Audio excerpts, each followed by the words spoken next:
Sesampainya di rumah, aku merebahkan diri di kamarku. Aku coba mencari pengalihan dari pikiran-pikiran aneh gara-gara kejadian yang kualami di restoran dan di mobil tadi.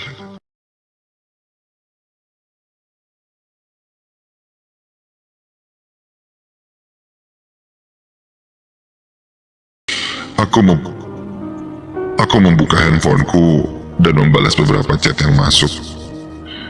Notifikasinya ke handphoneku.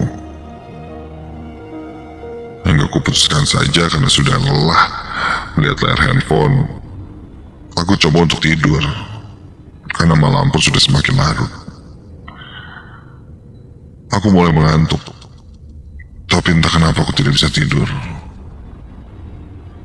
Malahan tiba-tiba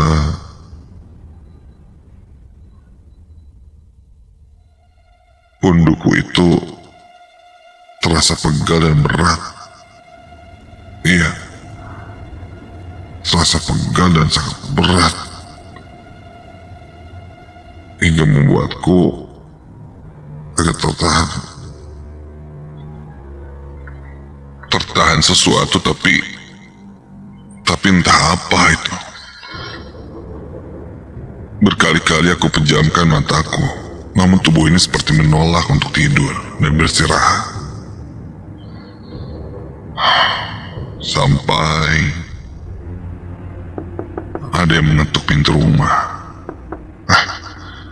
Sepertinya ibu sudah pulang. Biasanya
aku buka pintu itu, tidak ada siapa-siapa di depannya. Bulu kuduku mulai berdiri, ditambah terempas angin dingin malam itu. Jelas kulihat tadi sebelumnya ada seseorang yang berdiri di depan pintu dan mirip seperti ibu. Bu, ibu, bu.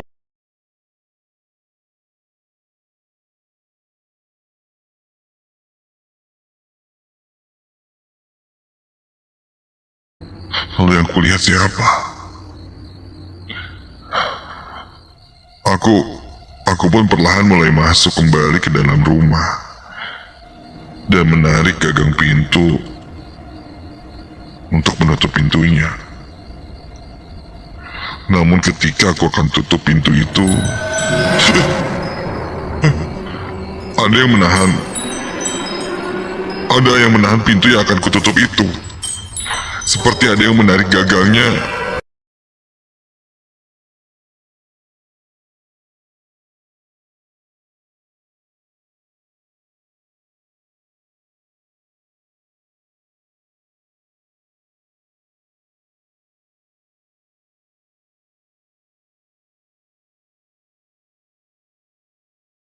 Dengan entah siapa yang ada di balik pintu itu.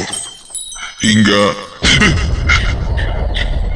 kini terdengar suara tangisan dari balik pintu.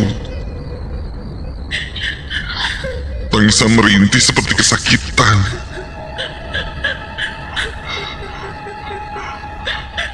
Penasaran, aku pun memberanikan diri mengintip dari balik pintu. Dan, astaga, kakiku sungguh lemas ketika aku melihat sosok perempuan sedang berdiri di balik pintu. Sepertinya aku tidak asing dengan perempuan itu. Ya, dia mirip seperti perempuan yang menyeberang di jalan sebelumnya tadi ketika aku mengantar ibu. Namun kali ini pakaian perempuan itu seperti rusak compang-camping dan berlumuran darah. Dia berdiri membelakangiku sambil terus menangis. Tangisan rintik kesakitan yang sangat memengkik di telingaku. Aku tidak bisa bergerak sama sekali. Kakiku sangat terpaku ke lantai. Hingga perlahan ku perhatikan perempuan itu mulai menengok ke arahku. Dan ketika ia berbalik, astaga,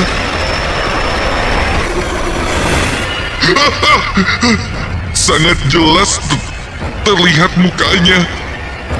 Mukanya hancur dan berlumuran darah. Ia perlahan seperti mendekat menuju ke arahku sambil terus muram dan menangis rintih. Aku mematung tidak bisa bergerak. Aku coba berteriak namun tidak ada suara sedikit pun yang keluar. Perempuan itu menatapku. Bola matanya membelalak seakan-akan akan keluar dari lubang matanya itu. Aku mencoba pejamkan mataku.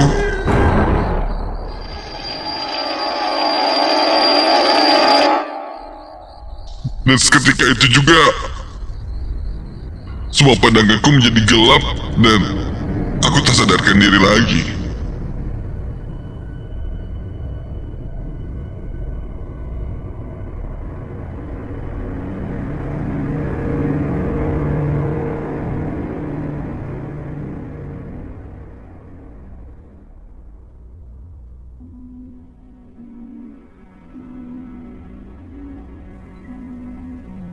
Keesokan paginya, aku terbangun dengan lemas. Sudah ada ibuku dan beberapa tetanggaku yang datang ke rumahku. Ibuku menceritakan bahwa tadi malam dia menemukanku tertidur di depan pintu. Karena khawatir dan takut kenapa-napa, ibu lalu memanggil tetanggaku yang kebetulan paham dengan hal-hal seperti itu. Hal gaib. Aku lalu bercerita bahwa tadi malam aku melihat penampakan sosok perempuan dengan wajah rusak yang berlumuran darah. Dan setelah terawang ternyata itu adalah sosok perempuan korban kecelakaan. Iya, diduga itu sosok yang mengikutiku dari jalan dekat tempat kecelakaan tunggal yang sempat dibicarakan semalam.